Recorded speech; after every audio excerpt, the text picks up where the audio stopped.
Hey guys, real quick, only 40% of our viewers are actually subscribed, so let's change that right now. Hit that subscribe button right below. All right, I'll have extra focus, laser focus here. Laser. As we get to our shouty shows. I've thought about it very deeply. I liked how he started it with, I've thought about this long and hard. I trust the backup quarterback more than I do Dak. This is why Skip Bayless is the master of the shouty show segment. I can't do it anymore. It is year 6. It's just a never-ending arms race of idiocy between loud, obnoxious people. We are the antidote to that.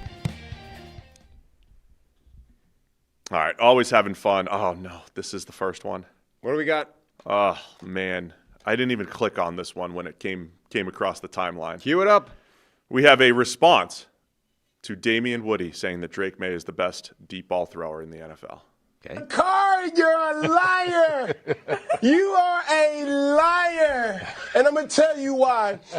You just said, you fixed your lips to say, you allowed this to come out of your mouth. You even thought this first to say, he's the best deep ball thrower in the NFL. The numbers bear it out. This is what hold on. I can talk now. Stephen Anthony, as the executive producer and a very high decision maker of First Take as a whole. Maria Josetta, just step aside real quick, sweetie pie, because this has nothing to do with you. Stephen Anthony, you keep allowing people to come on this show and to have diarrhea at the mouth by just saying certain things that are just not true. All right, fade it out. You're a liar. We're done You're with a this. Does he get to a point? No. Does Cam Newton ever get to a point? That's the thing. What we got here is He's a former player. He's an MVP. You got to respect him. No, you don't. Cam Newton is a Temu version of Stephen A. Smith dressed like a cartoon cat. Like we got whatever that was, 30 seconds, 45 seconds. He'd yet to say anything. He was just like, I've seen Stephen A. go to work, and what he does is he speaks big. There's shouting. We vary the cadence. We bounce up and down. We don't actually say anything because nobody wants that. It's a pantomime. So, well, how do you make a pantomime? What's an important part of pantomime, Steve? I mean, obviously there's the dialogue, the show, but there's also dressing up like an idiot, right? That's a part of being a pantomime. Is you have the giant costumes, you're on the stage. That's part of it. So Cam, giant costume, do the Stephen A. Smith voice. Job done. Shouty show. You don't actually have to say anything of substance. Stephen A. gets to points, though, at some point. Yeah, eventually. But Stephen A. gets to a point. Cam has decided that's like an ancillary part of the job. You don't need the end of point. Stephen A.'s rant, even though the logic may not be there, it at least gets somewhere. Yeah. Where Cam has decided that's an irrelevant part of the I want to know what he even... No, you don't need to know what did he even get to? Doesn't matter. No. What did he even get to? Doesn't matter. Don't need it. If there's one thing we learned from Chris, who's pretty good color commentator. Yeah. Collinsworth. If you take 60 seconds to get to your point, nobody cares. It was like, dude, you've got, especially as a color guy, you've got 7 seconds to make a point. And look, we didn't take all that to heart. We do 3-hour shows. But we know in TV situations, when we're on TV, it's not a podcast any longer, right? We can't sit there and be like, let's go talk about the history of Baker Mayfield. Right. We know you got to get to the point a little bit quicker. Well, usually, I mean, okay, we might go on diversions that eventually take you to a 10-minute discussion about Baker Mayfield, but usually the point was fairly clear up front, and then we'll start talking about the 10-minute meander through something else is usually in support of a point that we've already made. It's not like we're just going to talk for 10 minutes and then eventually you might hear something that's a point later in the show, which is Cam Newton's approach. That was awful. Yeah. Bad television. Bad everything. Bad everything. Except pantomime. Good pantomime, bad everything else. I generally don't agree with most things that Cam Newton. Anything that goes out there, I don't watch Cam Newton. Anything that goes out there, I generally disagree with. This is more of a Christmas pantomimes are like a British thing rather than American, right? But like the classic, oh no, he didn't. Cam's expecting somebody to the crowd to chant along with him. Only everyone's like, what the hell are you doing? Just make a point. Jeez. This was bad. This was so bad. Yeah. Next. That's it. You're just done with it? Absolutely done with that one. All right. Well, next is going to be an overreaction to the Broncos-Cowboys game. Bo was wishy-washy. Is this going to be his game? I wishy-washy Bo. He the best. He the best quarterback of his class. He dominate his class. All them boys. Okay. Look at the numbers. Drake May, Caleb Williams. Look at the numbers. Bo dominate them boys in his class. So he ain't no wishy-washy. All he did was get to the league, take his team to the playoffs, and now his team looking like one of the best teams in the AFC. Jaden was in the NFC Championship last year. Just want to let you know that. Well, I'm just saying. I'm just saying. That's good. Yep. Where is he now? He's sophomore slumping. No, he had his little hamstring. That's He'll be all right. He'll be all right. Injuries is part of sophomore slumping. Where's Bo? Bo's available. Bo's starting every game. Bo take care of his body in the offseason, so that's why he's available. You know what I'm saying? Injuries happen. You know that. Okay. Yeah, they do. Yeah, they do. To guys who But don't you're take care of their body. you're not taking Bo over Jaden Daniels. You're not. And I'm taking You're not. Bo. Let's look at the numbers. I'm taking the guy who got the best numbers out of his draft class. And who is that? Jaden.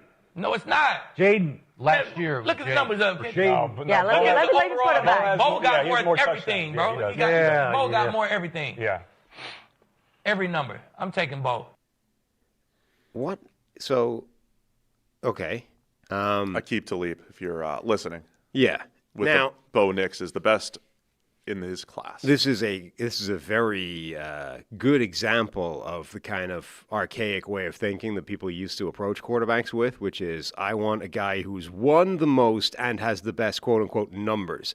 I was curious, what numbers do you think he's talking about when he says Bo Nix has the best? So, because I can't actually find a number where he's the best this year. the numbers that are floating around a lot, I want to be careful with this Bo Nix conversation here because there's a lot of Bo Leavers out there. Sure. And I'm not for a minute. So here are the numbers. Bo Nix may well be a very good quarterback. I can't at the moment find an argument that would have him above both touchdown passes. Touchdowns. Level with Drake May. So here's what. So I can't find a number. I can't find an argument that would make him both the best over Jaden Daniels and Drake May. I can get one or the other. I can't get both. The certainly not any kind of efficiency number this year is going to have him anywhere close to Drake May. Right. And they're tied in good. touchdown passes. And So the Drake touchdown May has pass fewer thing, interceptions. This actually reminds me of Cam Newton a little bit and some of the records that he set. And Drake May has more yards. Bo Nix is on a ton of lists for most touchdown passes through X number of starts and what have you, or through two seasons. Career touchdown passes. Yeah, and I always go back to, and it's like, well, you got to do this for every quarterback. Like he had a 4 touchdown game against Kansas City Chiefs backups last year. Yeah, and that one game helped him land on a lot of these lists. It's just true. Like at the end of last season, there were let me finish. There were Broncos fans putting him, like he was not better than Jaden Daniels last year. He was not.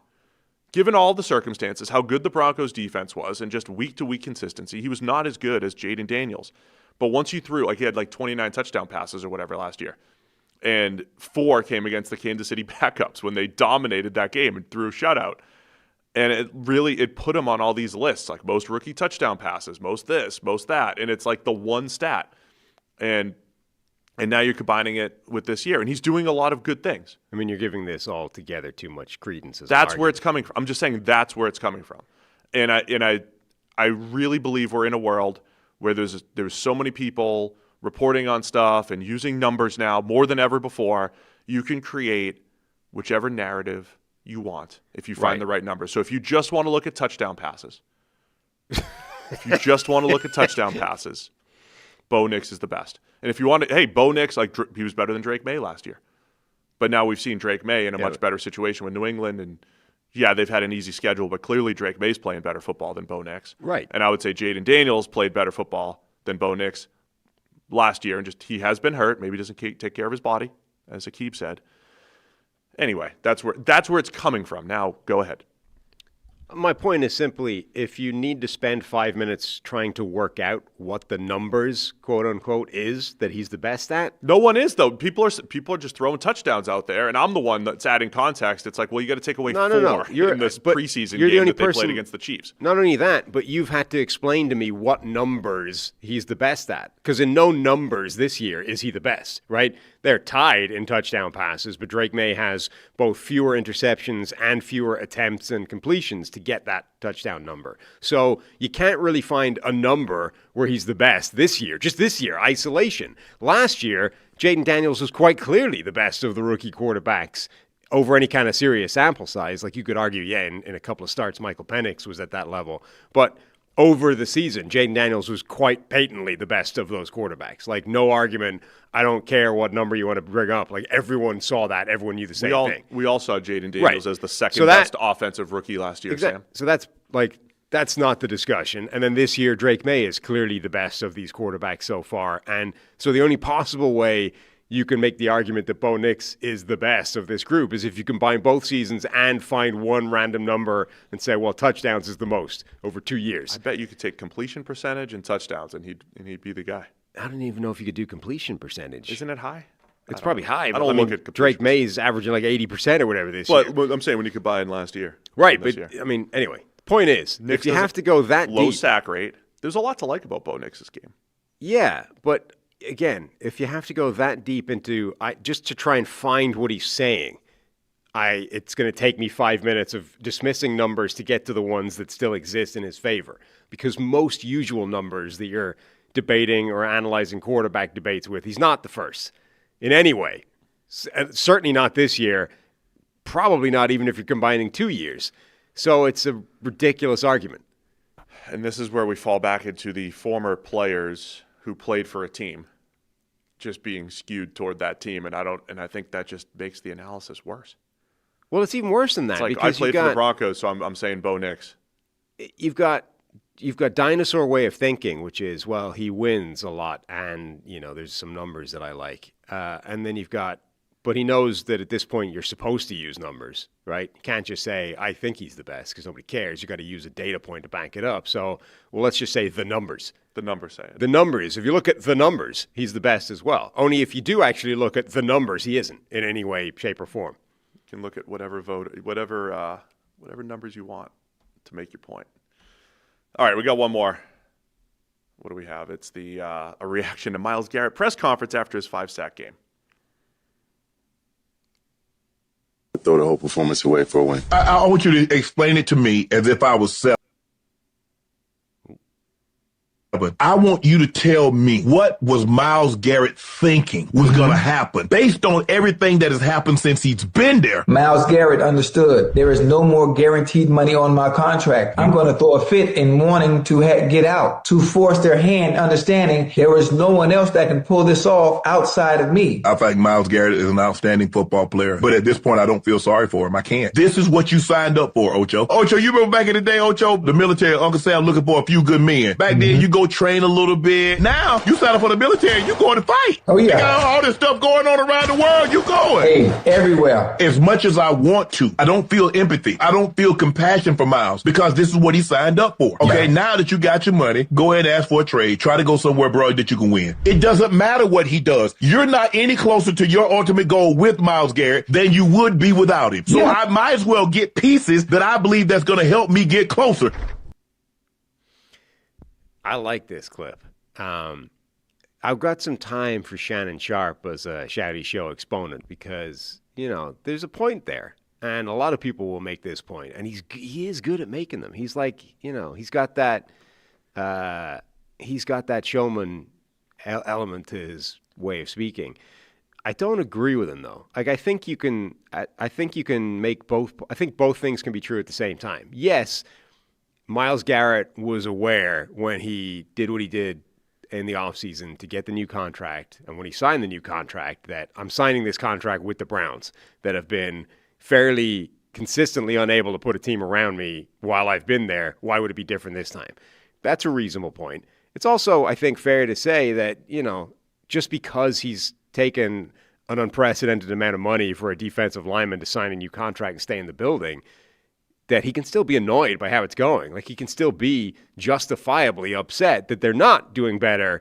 He's not like, his contract is not hamstringing them to the point where it's inevitable that they're bad, right? There's no way they could be good because they've given you this money. He can, I think, reasonably and justifiably be annoyed that even though I have signed this contract and have stayed here, you guys are still screwing up. The interesting thing about the Garrett thing, by the way, I love that you are honoring the craft when it comes to Shannon. You're like, hey, I don't disagree with the point, but the delivery, the substance, the point, I mean, it's a whole completely different league as Cam Newton. Oh, yeah. Well, Shannon, this is a natural versus an imitator. Shannon he's just good at this. Like and has been for his entire life. You go back and watch those whenever that Baltimore Ravens Hard Knocks was. It was like the very first Hard Knocks. He Early became a 2000s. star. Tony Siragusa. Yeah. Those guys like 01. Yeah, like something. Really early 2000s. They became stars that year. Right. And Shannon Sharp, just the video of him, in the Ravens meeting rooms, et cetera. I mean, the dude was always a showman. Like, this is what he's like. So it makes sense that you put him on TV, and he's a natural at it. Like he was doing Dow Jones commercials with Jason Sehorn in the late 90s. He's good at this stuff. Now, that doesn't mean what he's saying is sensible, but it means he's good at saying it. Oh, you're the best. What was my point? Yeah, I get what you're saying. Like, Myles Garrett could have optimism that they're going to get better. It doesn't even need to have optimism. It's just I don't think it's a fair point to say that just because Myles Garrett knew that this was likely, that he's no longer allowed to be upset by it. You and I are sometimes we try to attack things a little bit more logically, and I think logically the Browns looked like they were in. I know they've been rebuilding for years now. Yes. But very specifically now, they made a move to go for it. It failed with Watson. It failed miserably on two fronts, financials and draft picks. Right.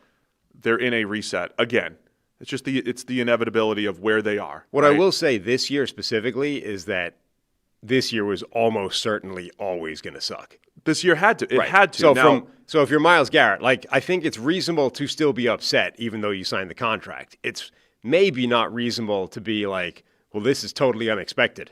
It's like, dude, Joe Flacco is our starting quarterback to start the season with two rookies behind him. How did you think this was going to go? That was the point I was going to bring up. When they were talking to Garrett around the time that he signed, he's like, we have a plan at quarterback. Yeah. And we're all like, what's the plan? What's the plan? They eventually signed Joe Flacco. And we tend to look down on Flacco as not an NFL player or a quarterback, but as like a solution, right? An answer. But we probably did the same thing for Sam Darnold and Baker Mayfield. Like, we at least proceeded with caution, right? At best. Does the NFL, the same way Mike Tomlin's like, oh, Joe Flacco, I'm afraid of that guy. Do you think Myles Garrett was like, man, we're going to sign Flacco. We're going to be all right. Flacco's going to be the guy. We just made the play. Like, this is how NFL players think. You and I look at the 2023 season when the Browns made the playoffs and Joe Flacco came off the couch, Justin Pugh style, and led them to the playoffs. And you and I are like, that wouldn't happen again. Had some luck. They had a good defense that year, and they got lucky, and then they got smoked in the playoffs, and that was the right outcome in the wild card round. There was probably something in Myles Garrett's head being like, that's all we were missing last year. Flacco worked for us in 23. We didn't have him last year. We had Watson, and we had DTR, and we had all these different starters roll through. Jameis. If we just had Flacco again, we're going to be okay. I bet that was like a legitimate line of reasoning for Myles Garrett coming into this year, where you and I are like, they don't have the money to spend. They haven't had high draft picks the last 3 years. Next year's the year they can get back on track and show some optimism. Garrett was probably like, we got Flacco. I know what we can do on defense. It's going to be 2023 all over again. We're a 10-win team. Yeah, look, I said the reason Flacco was going to win that job as the starter, because that was up in the air when they signed him. Like, the reason he was going to win the job of the four-way quarterback battle in offseason, preseason, whatever, is because he's the easiest sell to the veteran players, right? He looks like an NFL quarterback, and somewhere there, they are imagining what's happening with the Bengals right now, right? Like, the few games of Flacco that's looked really good.